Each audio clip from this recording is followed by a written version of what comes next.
I am really excited about introducing this month's podcast guest. This guy, he walks the walk, talks the talk, and because of his passions, he's decided to follow it, and he made a company out of it.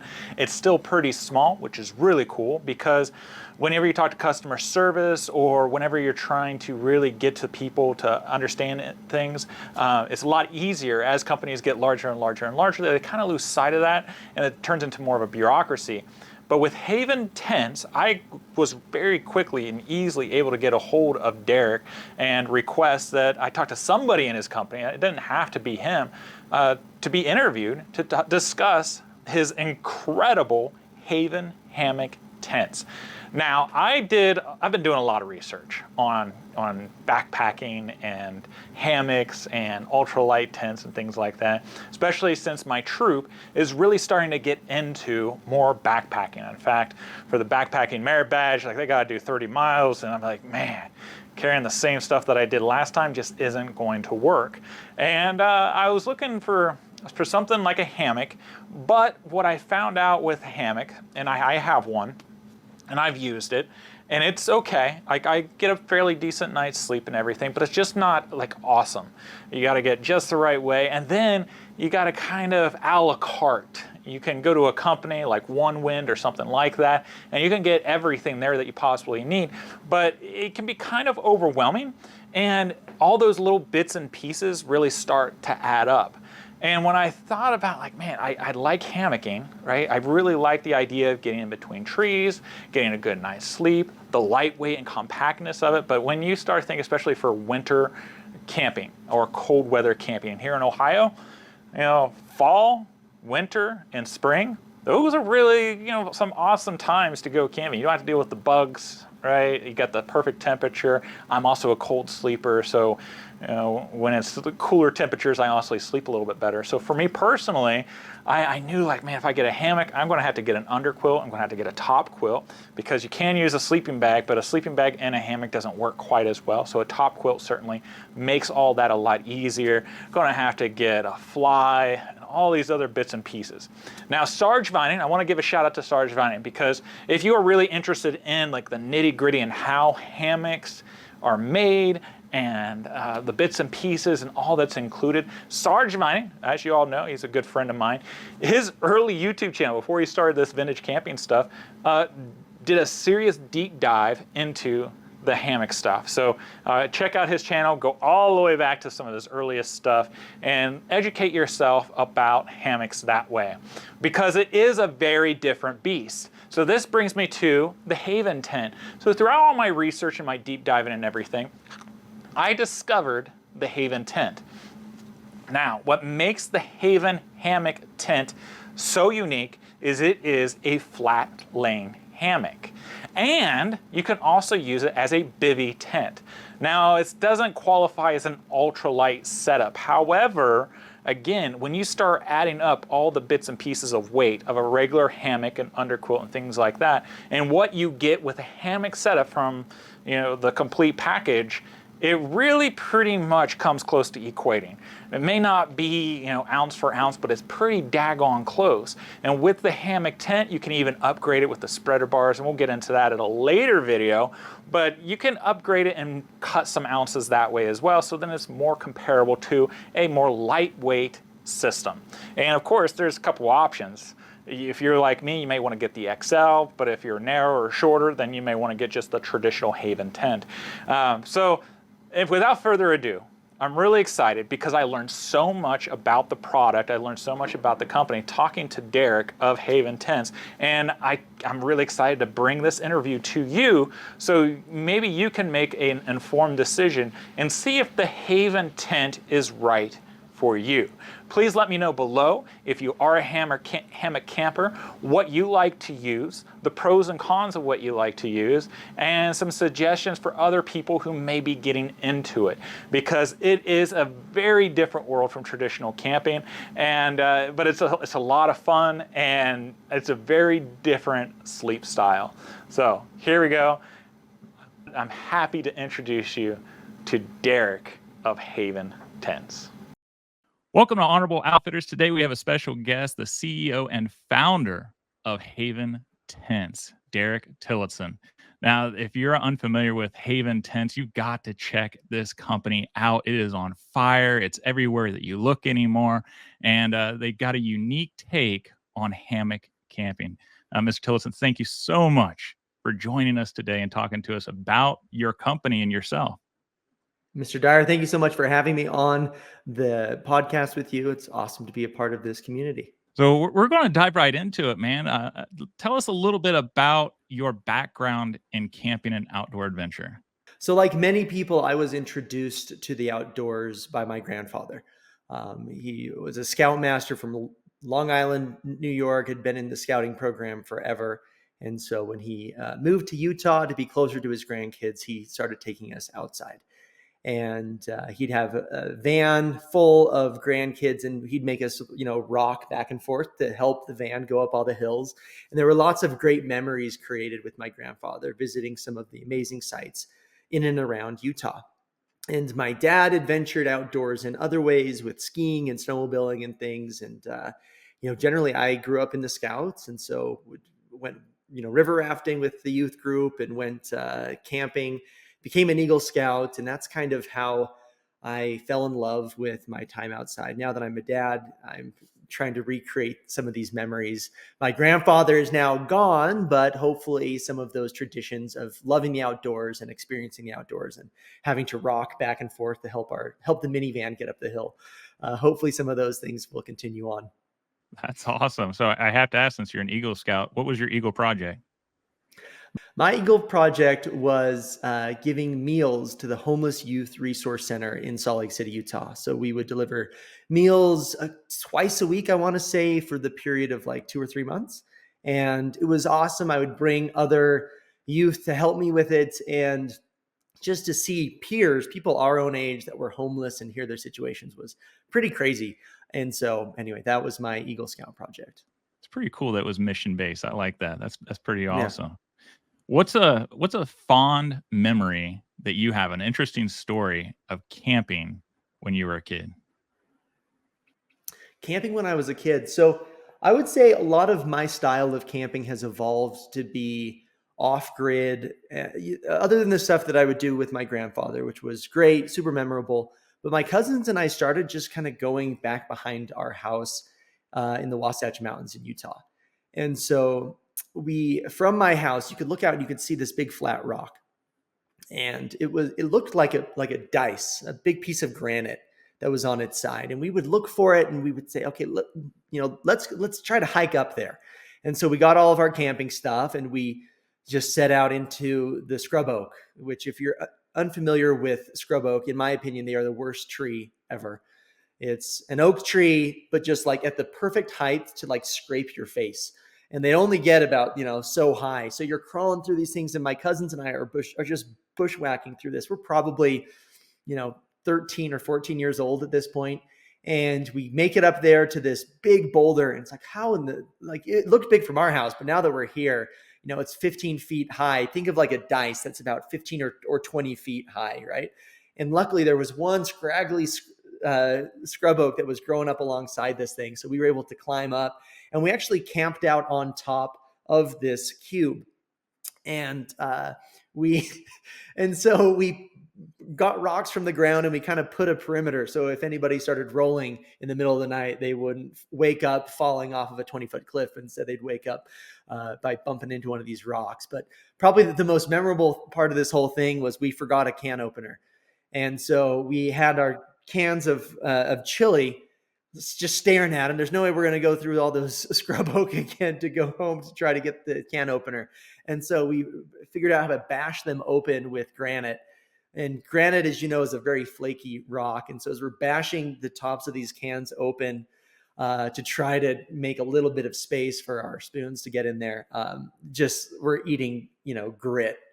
And so like super scrappy, right? We didn't see any amazing animals, but just like in our backyard, figuring stuff out and learning how to camp outside with me and my two cousins was pretty memorable. The funny thing is we still camp every year together. And we have, now it's a business write-off, it's a business expense. I tell my wife, I don't want to go camping. I have to because of my business. I'm creating content. It's a tough job, but somebody has to do it. And last year we went up to the Happy River in Alaska, and we pack rafted out. So the adventures are a little bit more polished. We actually, bring the can opener, so to speak. But it was just fun to try to figure it out together. Amen. You learn a lot of perseverance in those kind of scenarios and those situations. Exactly. That's cool. You So don't really remember the trips that go right, where everything is just clipping along. You really remember the ones where there's a little bit of adversity. those are the best memories, for sure. Yeah, those are the Yeah. ones that you call back on when you're at a reunion, whether it be a family reunion or school reunion, or you just meet somebody at the Lowe's parking lot or something. Those are the those are the things you Yeah. fall back on for sure. So, what did you? How did you stay involved in camping that led you currently to be the founder and CEO of Haven Tents? Yeah, great. So on a professional level, I was involved with sales and marketing and things. And my family and I actually took a gap year, and we realized that our kids were young enough. We had 3 kids at the time, 6, 4, and 1, 2 boys and a girl. And we decided to take a gap year. And I built my business to a point where it was kind of self-sufficient and I could kind of manage it from afar. And so we sold our house and traveled full time, went to 38 countries in a year. Oh wow. And as part of this journey, I was creating content for social media. I'm a very busy person. And so I was just making content for hotels and travel companies. And so we would reach out to hotels. Hey, we're a traveling family. We'd love to stay, and we'll make content in exchange for a stay. And so we kind of got these free trips around free stays as we were traveling the world together. It was an amazing, amazing year. And coming off of that year of creating content, which is videos for social media, videos for YouTube and things, my family has a ranch up there, and I was laying in a regular hammock and, just feeling that constriction and feeling that banana curve, and thought, man, how could I do this differently? And I started to kind of pencil out how I would design a different type of hammock. And I do not have a strong background as a hammock camper. In fact, before, all of my camping was based off of ultralight. And I would be so stoked to have my little dinky pad and just A-frame tarp in case it rained, right? And I was always the guy to brag about how light my pack was. But I found there was a correlation between a light pack and a rough night's sleep. And so anyway, and some of you may try to argue the opposite, but honestly, the only thing that sleeps well when your pack is nothing is your conscience. Like, oh man, I'm so proud that I didn't carry that in. But the honest truth of it is, you're going to wake up at 3 or 4 in the morning, and you're going to be awake for the rest of the night because you're not tired enough to fall back asleep. Anyway, that was my previous experience. So here I am laying in a regular hammock saying, this is nice, but I couldn't spend the night like this. How could I create a truly flat laying hammock? And so mind went to work on that. Pencil came out and started kind of thought experimenting how I could engineer or design something different. And honestly, a bit of beginner's luck. I won't go into the product creation yet, because you may have some other questions there, but total beginner's luck with that first prototype of the Haven tent. But that's what kind of led me into it. My background is in marketing and in social media content creation with that year of travel. And so that kind of led me into my role at Haven Tents, being both the founder, but also kind of the chief marketing officer, and really enjoying the content creation, those darn content trips that I have to go on all the time. Now, before we get into the Haven Tents aspects of it, do you still have your socials and your accounts for your other aspect of your life? Yeah, we've done less and less with it. And now it's almost just like, you can still go and search 5 Take Flight on YouTube and see some of our adventure. And all 54 videos that I made in a sequence of our weeks of travel are on, on YouTube, and the Instagram is still there. But right now it's just kind of a journal for the family, so we can look back. In fact, my daughter came today and said, hey, I want to watch the video of us in Australia. And so today I watched that video. Honestly, I've probably racked up most of my own views on that channel. I'm my own favorite subscriber, but at the same time, just the the treasure that it is for my family to go back and relive these moments is pretty special. You designed your own Haven tent. You do tell us the process behind that. Like, did you start with lightweight materials in mind? Did you start with like, cotton bed sheets? Like, what Right. was the process with that? So I don't know how to sew, right? That was the first obstacle. And honestly, the whole journey of creating a Haven tent or any outdoor product, unless you have a background in product creation, I did not. I was much more of a storyteller and online marketer. And so I did not have a background in how and actually making like a thing, right? And so every single door that I went through, like, was something that I had to learn or a problem that I had to solve. So it's basically just problem solving for like a year and a half. And then continuing to problem solve, because once you launch a product, that's when the problems really start. Uh, but anyway, so the first step is, learning how to sew or finding somebody who knew how to sew. That would be a lot easier than learning how to sew, was finding somebody who knew how to do it. So I had some drawings. Again, it was kind of a thought experiment. I kind of envisioned myself, okay, if I were to lay here, if I were to do this, do that, what would happen to the sag, the tension, what would happen here and there? And so I kind of went through all of the puzzle pieces of the problem here, and then ended up with some drawings. I went to Home Depot and bought some tarps at first, just like some tarps, and then cut them out into templates. I'd ordered some material from Ribstop by the roll. Again, not really knowing anything about material, having to research that. What material would I use? And so laid out these tarps, but then I found that as I moved the tarps, they would flex and they would bend and they would kind of alter their shape. So then I got that, the stuff that you lay down when you're painting a wall or something like that beat board. Like, yeah, I bought a roll of that, and then that became my templates. And so I showed up at my wife's cousin's house, who makes baby blankets for Etsy. Like, that's my sewer. And so I showed up at her house with these cardboard templates and laid them out and said, hey, can you make this hammock? And she stitched them together and did a great job. The material that we went with was like a 20D ribstop, which ended up being too lightweight. It was like kind of tenuous. It did work. And honestly, had my first prototype been as bad as my second, my third prototypes, I would have probably canned the whole project and we wouldn't be on having a call right now. But we got some beginner's luck. I don't know if you've read the book, The Alchemist, but it was one of those things where like the universe kind of conspires to help with that first step to kind of give you a taste of success. But then it's hard for the rest of the whole time. But so you have that taste of that initial success. So that propels you to keep trying. Oh, that's cool. That's cool. All right. When did you guys finally decide to set up a shop and start producing them? Right. So we launched we launched Haven Tents through Kickstarter, and so um, we had our first prototype that was great. Then we went to a professional prototyper that didn't do a very good job on the second and third, and they were total disasters. And then by the third prototype, we kind of figured out a little bit more of what we could do. I'd found a new prototyper, somebody who could help with that, and then we started working with a shop that could help, take a prototype into an actual manufacturable good. And then we started working with some factories in China to get samples from there. There's no contract factories in the US. And so really, to make something in the US, you have to either do a cottage industry where you're doing it yourself. And my hat's off to those guys that run the cottage industry stores. There's Majestic or Superior Hammocks, and there's a few other companies that do it kind of as a cottage shop here, which is awesome. I don't have a background in manufacturing or in sewing, and so that option wasn't available to me. And so we found a factory in China. They produced a good prototype. And so here I had my production prototype, right? And we launched on Kickstarter. My background in content creation, I was able to make a video, make some of the socials, but I did it super. And if you visit our first Kickstarter, it looks homemade.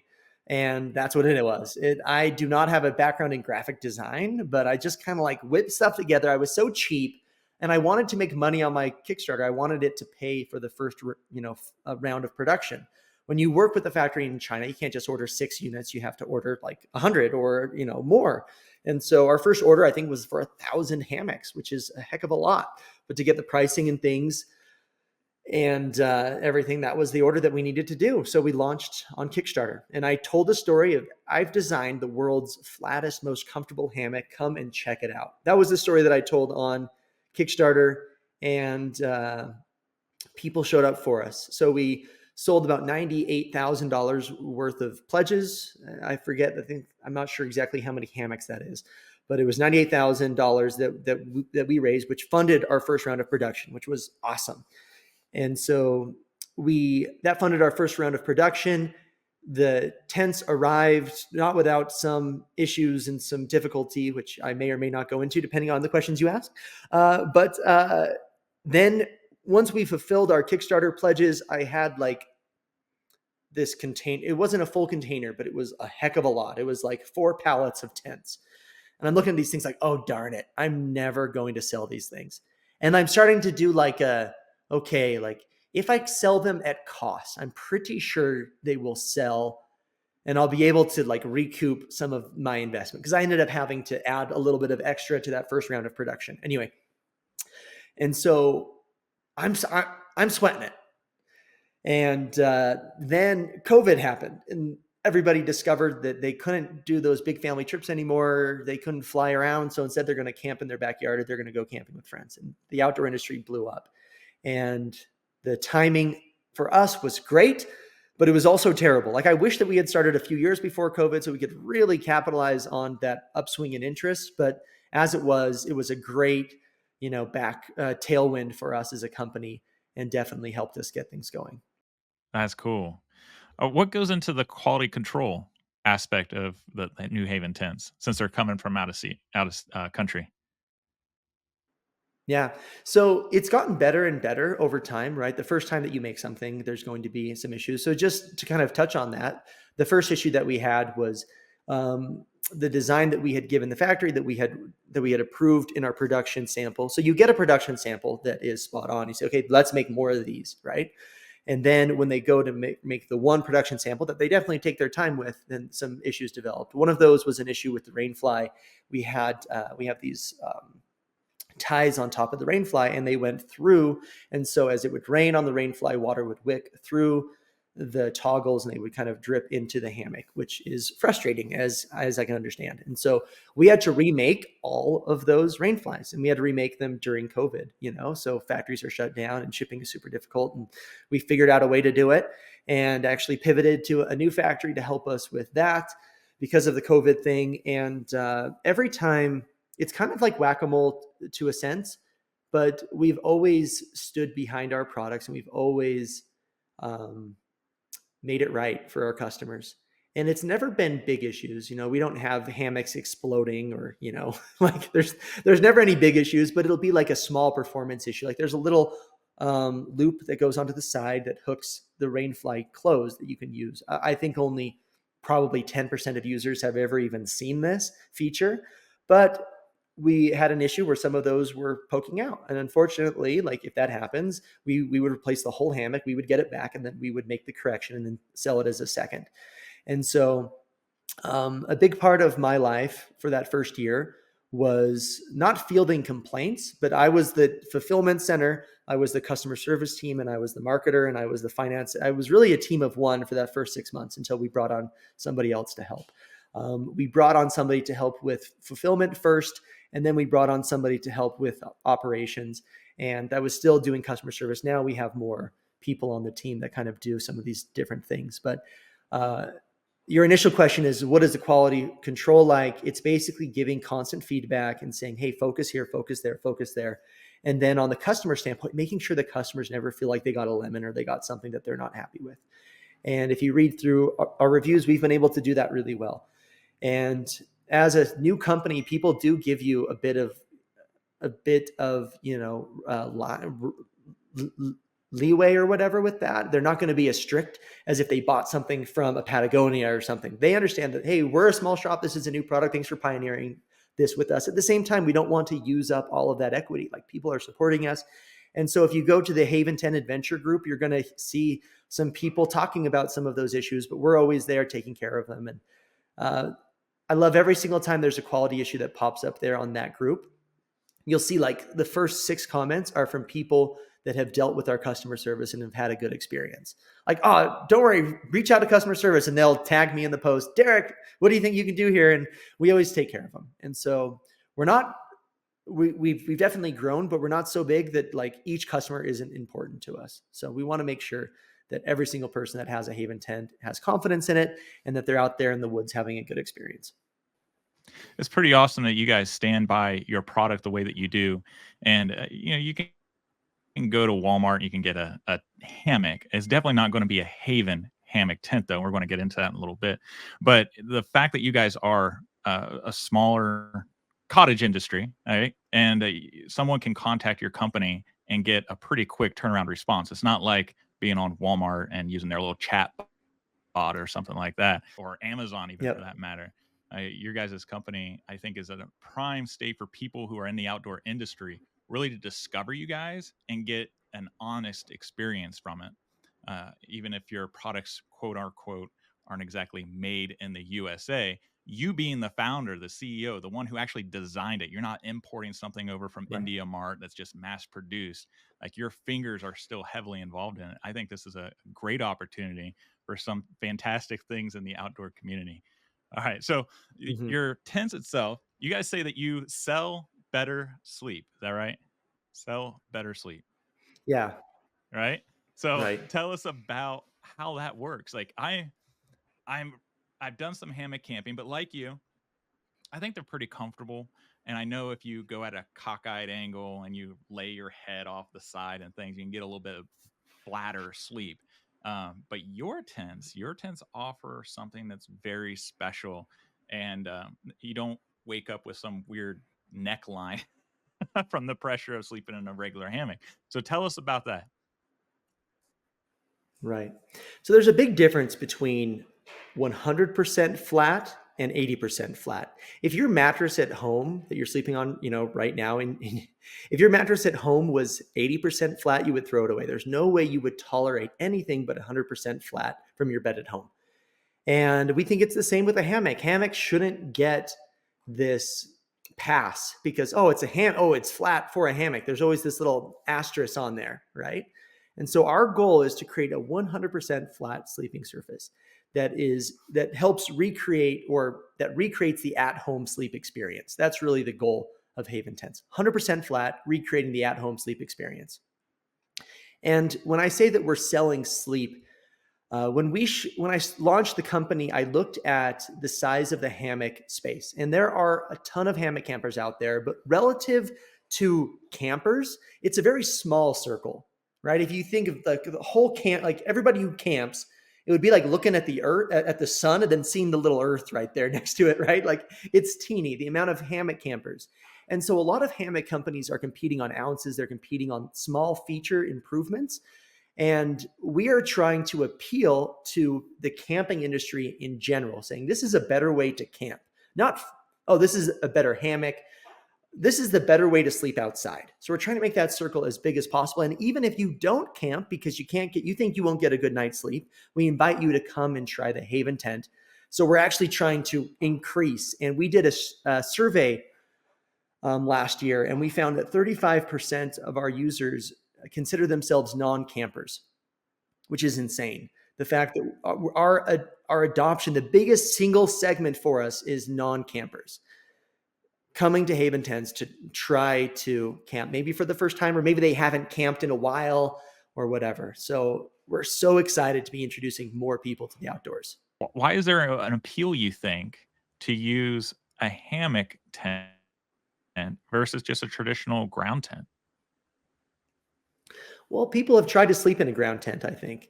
And you can put an air mattress in there, but at the end of the day, you're sliding off the pad. There's hot spots on your shoulder, right? And so people have this notion, like me, that if I try to sleep on just an air mattress on the ground, there's going to be a root or a rock that eventually is going to win out, and I'm not going to sleep too well. Mm-hmm. And even now, when I'm forced to sleep on the ground out of necessity or whatever, I don't sleep as well as I do when I'm flying in a Haven tent. It really is a unique sleep experience, and it recreates the at home, like what people have grown accustomed to from their beds at home. Well, is there any concern for somebody who's sleeping in your guys' hammock tent? Because if those of us who are listening to the podcast and you driving somewhere or something, you try to imagine, if you will, this an air mattress that is suspended between two trees, and it's covered up in some type of tent body. How can someone sleep on your mattress and your side, your little haven tent? Because all your tents come with a nice pad, from what I was That's researching. right. And if you shift off to the left or to the right, if you are not dead center, is that going to make your hammock tent off kilter one way or the other? I mean, it might lean a little bit, but it's not going to, it doesn't ever feel tippy at all. And I guess I really should have started this call by explaining exactly what it is a haven tent is for those that, like you said, are just listening to the audio here. So, where most hammocks are material suspended between 2 points, you have this curve, right, that you try to lay in. You can lay in at a diagonal to try to get 75 or 80% flat. What we've done is we've basically recreated a suspension bridge around an air mattress, right? So the air mattress is the roadway of a suspension bridge. It kind of bends up. If you look at the Golden Gate Bridge or whatever, it actually kind of arches up, which kind of helps, bear some of that load. Or if you look at an unloaded semi-trailer, it's bowed up. When the weight gets on it, it's pushed flat. So we have this built-in camber to our system so that when you lay in it, you lay flat. But unlike a mattress that's flat on the ground, you have the sidewalls that help create this perimeter around you. So if you were to lean or to slide to one side, you have the hammock wall that you're now resting against that confines you onto staying on the pad. Now, the pad will naturally kind of curve around you just a little bit, which helps you stay centered. So it's not like you're going to slide off. And even if you do scoot yourself way to the edge of our hammock, the hammock will not flip because you are suspended very far below, about 36 inches below the anchor points. And so think about swinging on the swings as a kid. Like the dream was always to swing around that top bar, but you could never do it because you're hanging too far below it. It's the same concept. Now, in traditional bridge hammocks, the suspension is actually right in line with the sleeping platform, so they do become kind of tippy. And that's how our system, differs. Technically, it would be a bridge hammock, but the spreader bar it's kind of like this weird mix between a gathered end hammock and a bridge hammock, and something that's completely our own, which is why the U.S. Patent Office gave us a patent on our design. Oh, that's pretty fantastic. So those of you who aren't familiar with hammocks, and maybe you're trying to consider a better way of sleeping, because like what Derek said, sleeping on the ground and you find those rocks or those sticks or that pine cone in your back in the morning, it just doesn't feel very comfortable. Traditional hammocks, they tend to wrap around you kind of like a cocoon. Even if you angle yourself a little bit, there's going to be some of that wrap around and that tension around you. However, with these haven tents, you can sleep flat on your back or on your sides even, and you don't have that cocoon feeling. But it is going to grab you a little bit on the sides just to keep you centered, like Derek said. That sounds like a dream. It really does to me. Exactly. All right. So the spreader bars. Now tell us about these spreader bars, because that's a term that the person who's maybe brand new to hammock camping isn't aware of. So what is the spreader bar for? Or what does it do exactly for the hammock? Yeah, so you're probably going to be you would recognize a spreader bar because you'll see them in a traditional backyard hammock. It's the wooden posts at the end of those mesh hammocks, right? That just helps keep the space open. And so our hammock lays completely flat without the spreader bar. In fact, you don't need them. The only thing that it does is it creates more internal volume inside the hammock so that the sidewalls aren't pressing into you as much. And at first, I just used a PVC pipe with, those things that you put on furniture to help slide them on carpet, those like little pads. So I had a PVC pipe on 2 of those. Those were my first spreader bars in my prototype, right? And I kind of saw, oh, wow, yeah, if I put that in there, it doesn't actually change the flat lay of the hammock, but it creates more internal space. Genius. I like it. Yeah, right? So tell us about the features of inside the hammock. If you're laying in there, do you have a place to put your glasses, your cell phone, and your flashlight, anything like that? Right. So uh, honestly, as somebody who loves the outdoors and I was going to be my first customer, right? I wanted to really make this thing into something that I could use. And so you have this flat sleeping platform, which is the most critical function of this. One other thing that you mentioned was with a traditional hammock, you have sidewalls that kind of wrap around you and you can't see a darn thing. And this is true of a ground tent as well. In a ground tent, you like spend all day hiking to this beautiful lake, and then you crawl into this little cave and you hide, right? It's like, and then in the morning you like emerge from like the rain fly and you unzip everything and now you can see the world. But from, dusk to like there, from in or out, there's nothing to see.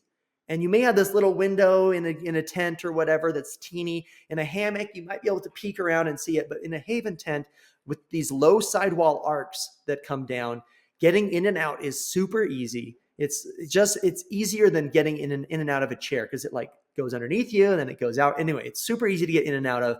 And then you have the whole like 180 degree or 360 degree view. Really, when you're laying, you have like this full panorama before you that you can see. So visibility is, I'm trying to go on from the bottom, the pad. Now we're talking about the visibility. Then you have the spreader bars that help keep it open. And then there are 6 pockets, 3 on each side of the hammock for all of your stuff.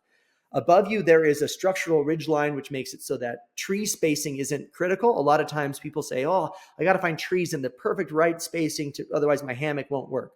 With this, as long as you have like 10 or 11 feet in between the trees, you can make it work. And anything more than that, you just need to have long enough straps because the hammock has this wire that goes across the top, a structural ridge line that helps keep the structure in place. The cool thing about that is you can rest things from there. We use a really strong line for that. It's a seatbelt material that's like an inch. And so it's really super strong. You can hang your pack from it. You can hang your entire body weight from this thing. You can use it to help you get in and out of it too. From there, at the connection points of the hammock, you have these carabiners, and the carabiners integrate right into our rainfly. One thing that I hate about setting up a tent, it's always frustrated me, is that you have to set up your ground tent twice. You set it up once, you get the poles in there, and then you have to set it up again for the rainfly. You got to do the whole song and dance, and then when you're packing it away, it's the same thing. You pack it up twice. You pack up the rainfly, and then you put away the poles, and you roll up the whole tent. And you literally have to do everything twice. With us, it's integrated. You can take the rainfly off, but if not, it's just buckled right into the carabiners on the ends. And so when I go to set up, I hook one end of the carabiner to my tree straps, the other end of the carabiner, put in the poles, put in the pad, and I'm done. And it's not like a complicated pole. It's a pole that just kind of collapses. It's really simple. And so that's the rainfly. The rainfly can be guyed out. There are some complaints that a rainfly is too small. And the reason why I've built the rainfly is, again, as my first customer, because that's what I need. And I wanted it to be bespoke or customized to the system. So a lot of times when people hammock camp, they have these giant rainflies that they have to guy out. And again, about setting up camp twice, you set up your hammock once, you get all of that sorted, then you have to go and you have to pull all of these lines. Most hammock camps will end up with 8 different lines between the hammock, and then the ridge line for the rainfly, and then the tarp anchors that are going out as well. You end up with 8 different things that you have to be a sailor, right? It's like rigging the ship for sail or something. There's a lot of stuff that you have to do. With us, we have 2 anchor points, and then the rainfly can actually just lay over the hammock. And then there's 4 in the 4 corners of the sleeping platform, the 4 corners of the pad on the outside. There are toggles and eyelets on the rainfly, so you can actually lock it down for storm mode, and it becomes a floating bivvy. Both the hammock body and the rainfly have 4,000 millimeter waterproofing, so the whole thing becomes like this floating bivvy tent. Now, that's going to create some condensation in things when you're in it like that. And so but there are vents at the ends. So if there is a breeze, that'll help, reduce some of the condensation, but you can guy out the fly as well. So you can put it in porch mode, or you can guy out the whole thing, and then you have this nice breezeway that you can create. But the best part is, go ahead and ask me, Derek, what's the best part? What's the best part, man? Oh, I'm so happy you asked. The best part is, what if there's no trees? And we get this comment on our socials all the time. Well, it looks pretty good. What if there's no trees? The best part of this system is that if there are no trees, it can be pitched on the ground as a regular bivvy tent. So for people that are familiar, a bivvy is like a single person small tent that can just be laid on the ground, super simple. And our system can be pitched in the same way. It'd be very similar to like the A-frame tent that you make with just like with a thing of paracord and a tarp, right? So you basically use trekking poles, or you use driftwood, or like a fence post, or your motorcycle, or whatever. I've seen people get really creative on this. and you just kind of create this frame. Then the hammock goes in between it on the ground. The hammock body itself is waterproof, so it can be right on the ground too. So I went to the salt flats and pitched my hammock out on the salt with not a tree in probably 50 miles. And it's such a cool video, but been able to make some fun content with that. When someone buys hammock and they decide to get in this world of hammock camping, it's really nice that yours really does set up just like a regular tent, because someone who is old school and has been camping out in their backyard or something, that's something they're easily familiar with. That's something they can automatically connect with. And they can start out nothing else in their backyard if they don't even have any trees, and then find a park or something later on. But someone who's getting into hammock camping, one of the things that comes up eventually is your sleep system in combination with the hammock. So, and here in Ohio, and up where you are too, you get some cold weather.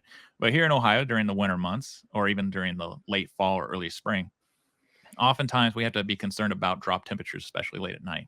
So the first question I have is, can you use just a standard sleeping bag that you get from your big box store in your hammock, or do you really need to get a hammock sleeping bag for optimum use?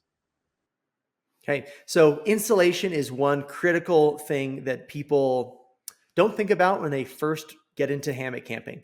So I'm going to get in this hammock with my sleeping bag and I'm going to be all right, A-okay.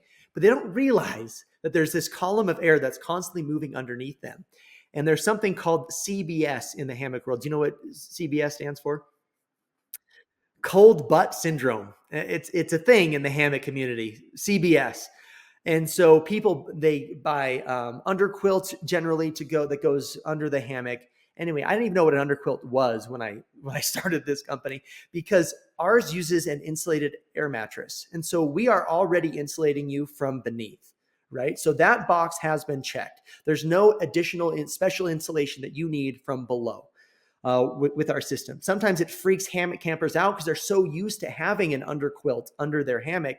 So, well, where does the underquilt go? Say, well, you have an air mattress. They say, well, the underquilt, it traps air so it stays warm.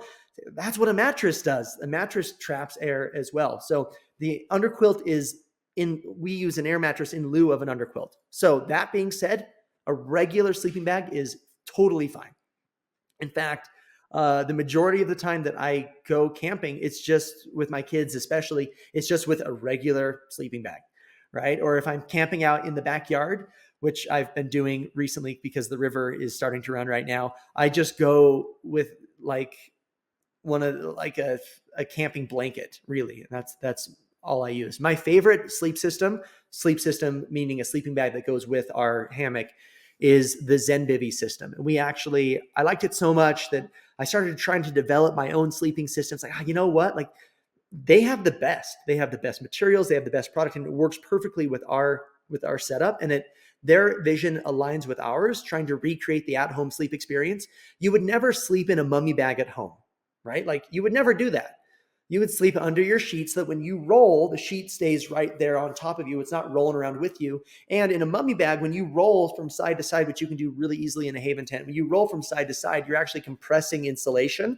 And then if it's down or synthetic, it has to reloft and then reheat. And so every time you roll, you're basically making your body rewarm that space that was compressed and now has expanded. So what the ZenBivy does is it actually stays on top of you, and then you're able to move underneath it. And so we now sell ZenBivy as part of haventents.com. We've connected our stores so that anytime you order from a ZenBivy on haventents.com, it actually ships from ZenBivy, and they're able to kind of manage the customer experience from that side. I'm 6'1" and 230 pounds. And I've been looking at your guys' tents and trying to figure out which one I want to get.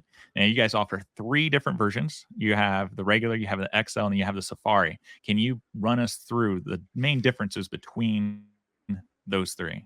Your video that you did on your website is fantastic, by the way, but go ahead and tell us real quick. Thank you. Yeah. So 3 different hammock models, 2 different sizes. So the standard is anybody who is my size or smaller. We say if you're 160 pounds or below, we would steer you towards the standard. If you're like 150 to 180, we would or 170 or so, we would say, how much space do you want? We actually have a quiz on our site. If you visit haventents.com, you'll see a pop-up to take a quiz to help find the Haven right for you. But anybody bigger than me, we steer towards the XL. Anybody my size or smaller, we steer towards the standard. I kind of developed it for me. The first negative feedback that we got from those Kickstarter supporters is, hey, this is a little tight on my shoulders. And said, okay, great. I need to make a wider version. So that's why we developed the XL. And then we found that a lot of our users were not carrying them far. They were using them in their backyards, or they were using them for car camping. So then I thought, if weight wasn't an issue, just how comfortable could we make this thing if we made a durable hammock? And so I was just walking the outdoor retailer show yesterday in Utah, and there are so many canvas tent companies, but there's no canvas hammocks out there. And so that's what we created. We created Haven Safari. So Haven Safari and Haven XL are actually the same size. And so they're both the bigger frame. It's just a use case. If you're going to carry it, go with one of our backpacking hammocks, being the standard Haven tent or Haven XL. And if weight isn't an issue because you're driving it somewhere, you're using it in your backyard, then go ahead and go with Haven Safari. My Haven Safari has been set up in my backyard for the last 2.5 years. And it's a different color because it's a little sun bleached, but it's still waterproof and it is still going strong. In testing, we put 2,260 pounds of salt and me on top of Haven Safari. We had 2,000 pounds in this thing. And I'm sitting there kind of bouncing. And then it was the bouncing, the 2,000 pounds of, kinetic energy that eventually broke not the hammock, but the tree straps and the carabiners. The hammock was actually able to hold 2,000 pounds. Man, that's a testament. Right? Yeah. How much does each of the versions weigh? So weight is, if you're thinking ultralight, if weight is your number one concern, then keep in touch with us. We are working on something that will hopefully reduce the weight further, but weight is not going to be our strong suit. We up to this point, we've been 100% focused on comfort. How comfortable can we make this system? So the standard, again, with the air mattress, skyline stakes, with the rainfly and the bug net, everything, you're looking at about 6.5 pounds. So not ultralight, but comparable to a regular sleeping system, right? And then the XL is going to be about 7.5 pounds, and Safari is going to be about 13.5 pounds. All right, man. So I'm going to speak up here on something because I'm not like an ultralight backpacker. I'm a traditionalist, but I bought my kids a very small, cheap $30 dome tent from a big box store, and just the footprint was like 7 foot by 7 foot square dome tent, right? Yeah. But with your guys' system, and those of you who are listening, this is what you're getting. You're getting the hammock, right? So the hammock itself. Now, oftentimes you have to buy each of these and piece them together, but you're getting the hammock. You're getting the bug net, which often you have to buy separate, or you have to jerry rig it or something. So it comes with the bug net. It comes with the sleeping pad. And it comes with the tarp. So it's an all-in-one system for the middle ground. For me being an XL, that's where my mind's going. For middle ground, it's about 7 pounds. Now, if I were to compare that to the small 7 foot by 7 foot tent that doesn't hang up, that doesn't come with the ground pad, that it's also 7 pounds. So comparatively, you guys are doing great, man. But again, I'm not an ultralight backpacker. Exactly. Where we start to kind of lose out is if somebody, and I'm just speaking honest here, right? If you're really trying to weigh the ounces and things, if you do have like a backpacking tent and it's a 2 or 3 man, one person carries the tent, one person carries the poles, the other one carries the rainfly, and then everybody carries their pads. And if you do some of that kind of Frankensteining out, you can get to a lower pack weight. We're working our best to beat even that. Like, we want this to be the all-around best way to camp, period. But the fact that only one person sleeps in it, then the calculus starts to kind of become a little bit heavier if you're thinking everybody has to carry their own sleeping system. That's kind of where the math starts to turn a little bit. But the pain I've had camping, sleeping next to dudes that are snoring and carrying on and stinking, like just the pain and anguish of that. I'm always going to sleep like by myself, right? Like sleeping solo in the woods, like maybe 100 yards away from the group, is like the most glorious experience. And so, packing my own stuff to me is A-okay. Oh, before Before we talk about price points here, I want to ask you about the durability aspects. We understand the canvas. You had it out for a couple years. It's holding up great. The other materials that you said was ripstop. Are there any other materials in there that we need to know about that really speaks about its durability and taking it out in the woods and being around brush and stuff like that? Right. So the fact that our, unlike a super light backpacking tent that just is keeping a canopy above your head, ours has to keep you in the air, right? So it's going to be made out of thicker material. So we use a 70D ripstop for the hammock body. And then the rainfly is a 20D polyester, because again, that's just kind of hanging above you. And so those materials are plenty strong. Plenty strong for prolonged use. We've had very few of them. Now that we've had hammocks out there in the world for 4 years, we're starting to see what happens.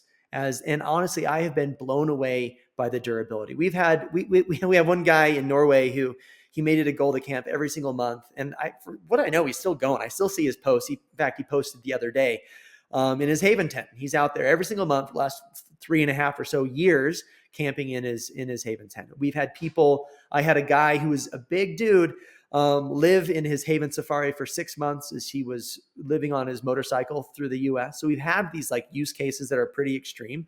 And I love seeing, as I'm out there looking at posts, Kickstarter edition, because we have Kickstarter editions that are still out there in the world. So it's plenty strong for prolonged, casual, even professional use. We've had people use them for long, continuous stints, and they do really, really well. In testing, I actually put 1,000 pounds of salt in the backpacking version of the hammock. And then our anchor system, I had it on a tractor. The tractor arm wasn't able to hold it anymore. So that's how that one failed. But I still need to like truly stress test an XL and a standard. Maybe I'll do that. I think it'll make for some good content. But the standard and XL are rated to 285 pounds. The Safari is rated to 350, but then that's just erring on the side of total caution, right? Like we want people to be safe and everything. And so that's why we kind of set those limits a little bit lower than they probably could be. Nice. So getting started, how much is it going to cost for each of the different models? Yeah. So the standard is 315, the XL is 335, and the Safari is 345. And again, that's everything, right? And so that's hammock, bug net, insulated pad, tree straps, guideline stakes, everything. And so if you were to try to kit together a hammock system, you're probably going to end up spending more than that. If you go to Amazon and try to do it the absolute most budget way, you would end up a little bit less, but you're not going to have that sleep experience that you get with the Haven tent. Our hammock body has so much more stitching and so much more TLC that goes into it than just a parachute hammock. That's really the biggest, and the fact that you're buying an insulated air mattress at the same time. You can buy it without the air mattress if you have something that's comparable. It'll work. It needs to be the right dimensions of the sleeping platform. I'm way off. It has to be the right dimensions, and then it has to have horizontal baffles because that helps keep the hammock open. That's part of the design. That's awesome, man. That sounds like it really is a good investment by the sounds of it, man. And the innovation that you guys put into it, it's it's groundbreaking, I think. So I can't wait to get one for myself. Yeah, it's the cost of 1 or 2 nights in a hotel, but the view is better, and you get to keep the bed. And so, right. And honestly, I love hearing stories of people saying, you know what, I sleep in it at home now because it is more comfortable than my bed at home. And that's really what we're going for. We're going to just create the most comfortable way to sleep outside. And that's what our customers come back to us with. And what I love seeing is these pockets of havens showing up. And so one of our first customers in Utah was a cop. He showed up at my house. He looked at like where Haven Tents was, and he showed up at my house wanting a hammock. It was like the weirdest experience to have a cop knock on your door asking for a hammock tent. And so we sold him a hammock, and then now he sent me a picture of his last elk hunt. So in the fall, and he showed me 5 Haven tents. So now their entire crew that goes up elk hunting every year, they all sleep in Haven tents because good sleep is contagious. Like one person has this great experience and it's demonstrably better than the way that your friend is sleeping. Like they're going to want it too. those of you who are listening, those of you who are watching, and you're trying to think about, is this really for me? Is this really a good option? Now, I'm going to run through the things in my mind that makes the list. First of all, you can use it as a bivy tent or as a hammock. So if you are, I don't know, backpacking somewhere and I don't know, all the trees are taken or something else like that, but you still have a flat spot, you can lay it down and you can use it like a bivy tent. All right. So that's number one. Number two is it comes with the bug net. Now, I don't know about where y'all live, but here in Ohio, where I live, like mosquitoes, they're the bane of my existence.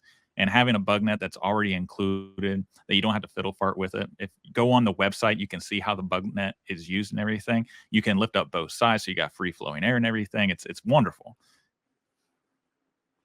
Okay, so it's got the bug net. It has the tarp already with it, so you don't have to worry about trying to figure out, well, what size tarp do I need? You can always add another tarp if you really want something a little bit bigger of a space or something, but it's all inclusive. The sounds like for my weight, again, 230 pounds, I'm going to be set at 6'1". That's pretty awesome. I don't like the feeling of being enclosed in my shoulders.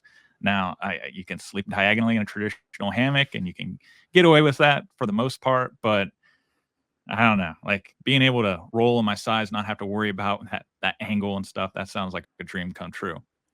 It comes with an insulated mat. Now, those of you who've been searching around for a mat, them things get pretty daggone expensive. That's probably the most expensive piece of single gear that I bought for myself about 10 years ago, and it was a heck of an investment. I'm glad I did it. But that mat that's included, and it's insulated, so you don't need to worry about what do you call it, cold butt syndrome, CBS. You know, that's a fantastic feature. You don't have to worry about getting that that other piece on the bottom of it that's either regular down or more modern materials down. It's all right there. That's pretty sweet. You can use your own sleeping bag that you already have. If you're watching this channel, you already have a sleeping bag, so you don't have to buy a special piece of gear. However, they offer a pretty cool sleeping option by the sounds of it that I'm pretty interested. That's going to be the next thing I research. So all in all, I say this is a win, win, win, win, win. Derek, man, is there anything else that I left out that you would really like us to know about your products or your company or yourself? The only thing that you can't explain is just how comfortable it is, right? And that's something that you almost, I love when we set it up at trade shows because people hop in, and one time somebody said it's suspiciously comfortable. I thought that was like perfect because you look at it and say, oh, that looks nice, but then you get in it and it's like, holy smokes.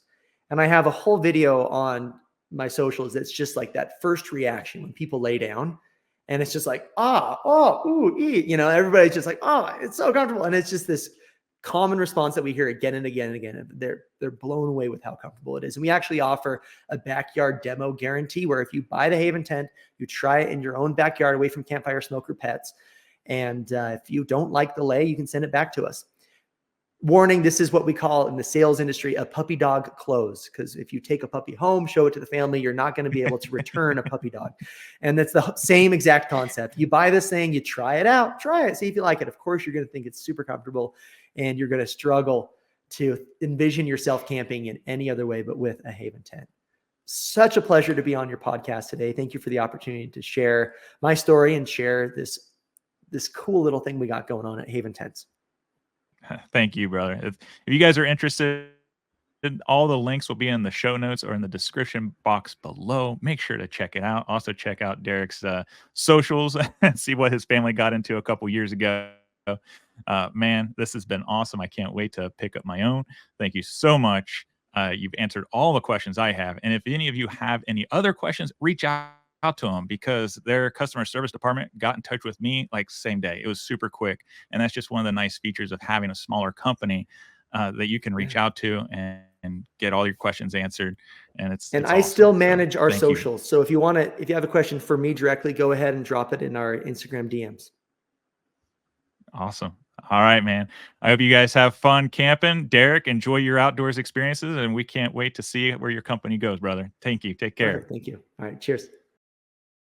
Now, thank you for watching this video. I hope you learned a lot about Haven Tents, the company, and Derek himself. To be honest, I went ahead and purchased a Haven tent right after this interview. It was a Father's Day gift. I was so excited. I was telling my wife and my kids about it after the interview and everything. And my wife said, well, if you really want it that bad, you know, we still didn't get you a Father's Day gift. And I said, yeah, go for it.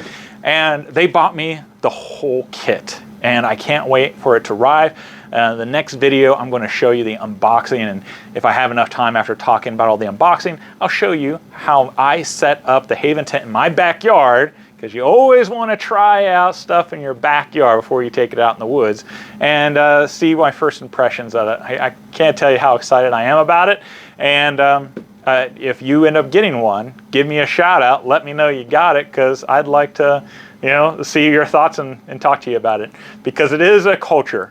I didn't know it at the time, but it really is a culture that's surrounding this product and this company. So thank you very much. If you'd like to see a video about, you know, what I take camping and packing, then check it out here. I hope you guys have a wonderful week. Give a kiss and hug to your loved ones, and I will see you guys next time. Take care.